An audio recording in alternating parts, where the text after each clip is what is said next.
Now we need to add to a negative number. First, we have minus 34 plus 69. We can show the addition on a number line. From minus 34, we can add 34 to get to 0. Then, from 0, we can add another 35 to get to 35. So, because we added 34 and then added 35, we added 69 altogether, because 34 plus 35 is 69. Now what we could have done here is work out 69 minus 34. 9 minus 4 is 5, and 6 minus 3 is 3. So that gives us our answer 35.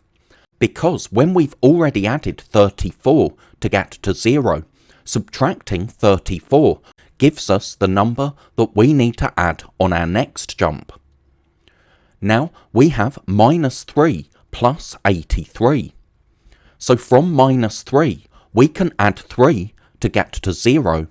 But because we want to add 83, we need to add another 80, and 0 plus 80 is 80.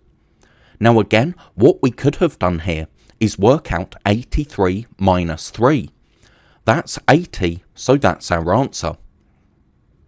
Now we have minus 89 plus 52.